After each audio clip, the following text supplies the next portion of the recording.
Travel is often described as freedom, movement, escape. For many people, new places bring excitement. For others, travel brings tension. Suitcases feel heavy, schedules feel tight, unfamiliar places feel draining. They do not hate the world. They do not fear change. They simply feel better staying rooted. This choice is often misunderstood, seen as boring, seen as closed. But beneath it, there is a clear psychology, one shaped by nervous system needs for comfort and stability. Some people do not feel alive by moving. They feel alive by staying. This is the inner world of people who do not enjoy traveling. Some people hear about travel and feel nothing inside. No excitement rises, no curiosity appears, no wish to leave forms. The idea of going somewhere new feels heavy. Not scary, just tiring. Packing feels like effort. Planning feels like pressure. Movement feels like disruption. They imagine noise, crowds, waiting. Airports feel overwhelming. Hotels feel unfamiliar. Beds feel wrong. Their body already senses fatigue. While others feel freedom in movement, they feel loss of balance. Routine disappears. Comfort breaks. Energy drops. Their nervous system prefers familiarity, known spaces, predictable days. Travel asks for constant adjustment. New sounds, new rules, new expectations. This adjustment costs energy. They do not feel rewarded by novelty. New views feel brief. New places feel temporary.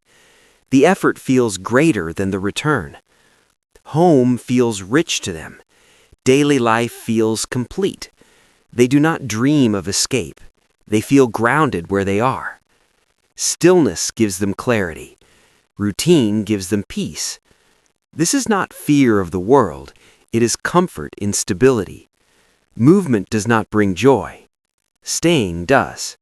And that preference feels honest. The feeling toward travel often begins early, before choices were made.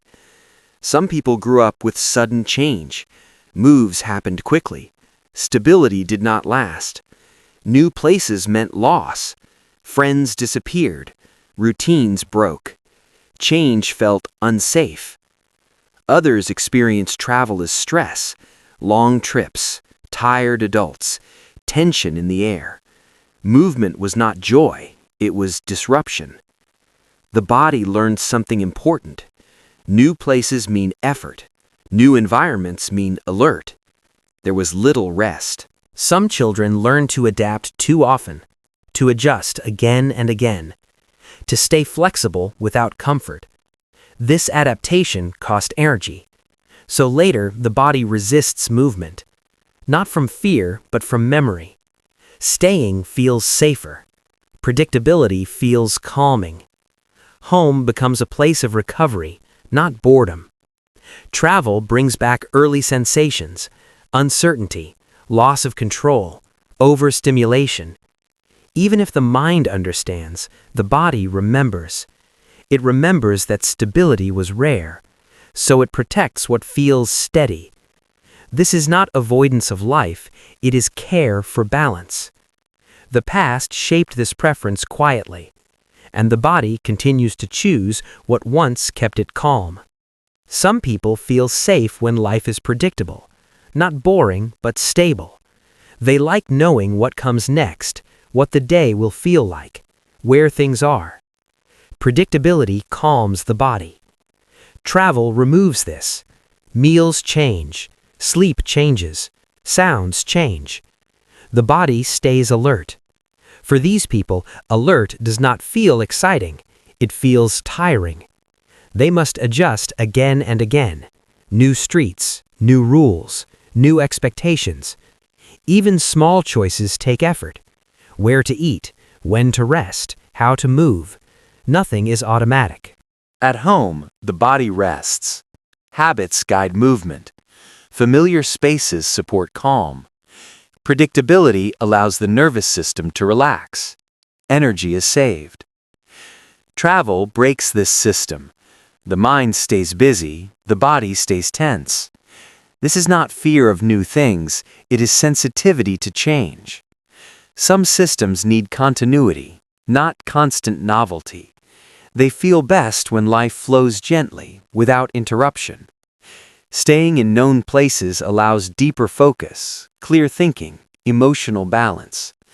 Predictability is not limitation, it is regulation. And for these people, regulation matters more than exploration. Travel is praised everywhere. Stories are shared, photos are shown. People are expected to want more places, more movement, more adventure. For those who do not enjoy travel, this creates pressure. Questions appear. Why do you not go? Do you not want more? Judgment feels quiet but present. They may feel compared, seen as boring, seen as limited. This pressure creates tension. They may try traveling to fit in. They may force excitement. They may hide discomfort. But the body does not change. Tiredness returns quickly. Relief comes only after returning home. They realize something important. The desire to travel was never theirs. It belonged to expectation. This creates conflict between what is praised and what feels right. Some feel guilt for staying, as if they are missing life. But life does not disappear when staying. Pressure fades when they stop comparing, when they trust their own rhythm. They understand that exploration is not only physical, it can be internal, it can be quiet. Not everyone needs distance to feel alive. This realization loosens the grip of judgment. They are not refusing the world, they are choosing how to live in it. At some point, clarity settles, not suddenly, but steadily.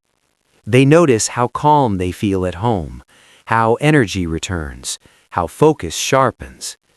Travel no longer feels like a question, it feels answered. They understand that staying is not failure, it is alignment. They stop explaining their choice, they stop defending it. The body feels respected. They accept that joy looks different for them, not in movement, but in depth. Days feel full without distance. Routine feels rich. Familiarity feels safe. This understanding brings relief, no pressure to escape, no need to prove openness. They see that meaning does not require miles, it requires presence.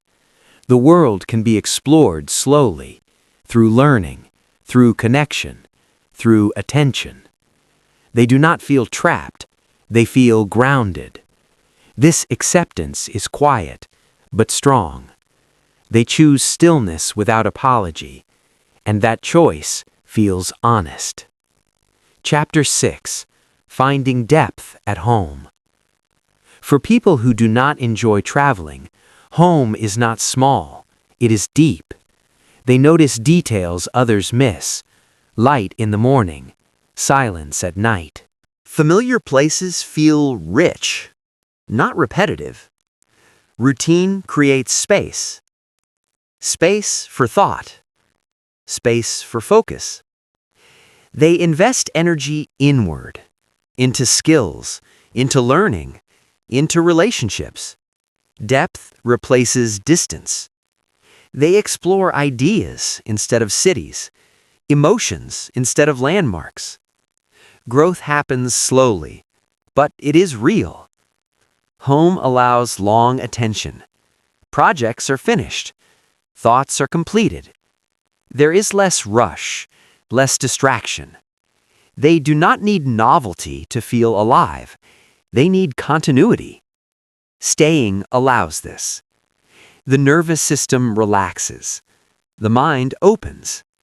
Life feels full without movement. This does not mean isolation. It means intentional living.